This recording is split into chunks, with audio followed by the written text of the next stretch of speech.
તો એવું કીધું છે કે આવતીકાલે બધાએ ત્યાં ડેડિયાપાડા કોર્ટમાં લાવવાના છે. તો બધા આવજો, ગામડે ગામડેથી બીને બધાને બોલાવવા માટે કીધું છે. એટલે બધા જરા ગામમાં મેસેજ આપજો, એટલે વાહનો પણ કરજો અને લોકોને લઈને આવજો. અને બીજું એ પાયું છે કે એમને 2 વાગ્યાથી અટકાયત કરેલી છે અને આ લોકો ટાઈમ 6-7 વાગ્યાનો મારે છે. એટલે અમે પણ નથી સાઈન કરી, સાહેબે પણ નથી સિગ્નેચર કરી, એટલે એમાં 2 વાગ્યાનો ટાઈમ લખાવાનો છે. 2 વાગ્યાથી અટકાયત કરી છે એ લોકો. 2 વાગ્યાનો ટાઈમ નથી મારતા એ લોકો અંદર. અમે રિક્વેસ્ટ કરીને આવ્યા તો એ છતાં પણ નથી લખતા એ લોકો, એટલે એમાં સિગ્નેચર કરવાની બાકી છે.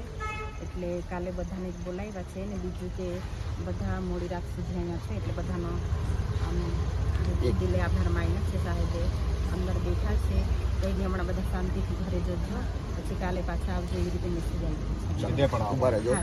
ભાઈ તમામ લોકો સાંભળી લેજો, સાહેબે અંદરથી ચેતરભાઈ મેસેજ મોકલો છે કે 2 વાગ્યાનું સાહેબની અટકાયત હતી, પણ હજુ સુધી એ લોકો સાહેબે સહી કરી નથી, બેન લોકોએ પણ નથી કરી.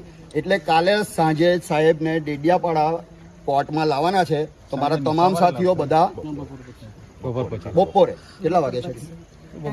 એટલે બપોર પછી છે. તો તમામ લોકોએ આપણે ડેડિયાપાડા ભેગા થવાનું છે. 12 વાગ્યા પછી બધાએ ડેડિયાપાડા કોર્ટ પર આપણે હાજર થવાનું છે. આપણા વિસ્તારના તમામ ભાઈઓને કહી દેજો, ગાડી ઘોડા જે પણ હોય બધું લઈને આપણે ત્યાં આગળ હાજર થવાનું છે, બરાબર?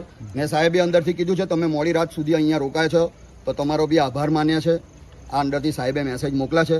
અત્યારે આપણે લોકો બધા પોતપોતાના ઘરે જઈએ ને કાલે બપોરે 12 વાગે બધાએ હાજર થઈ જવાનું છે, બરાબર છે?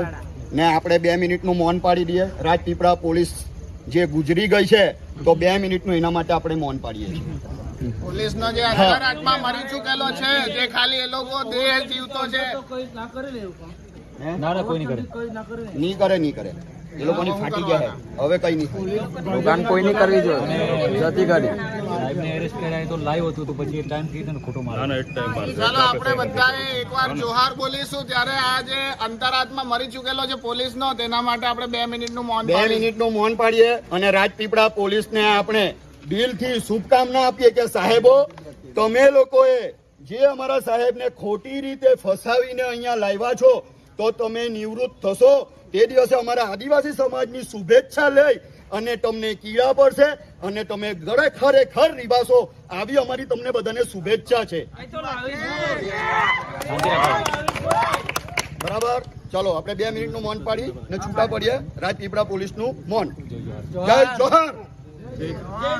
આદિવાસી એકતા, આદિવાસી એકતા જિંદાબાદ. બધા પોતપોતાની રીતે ઘરે શાંતિથી જજો.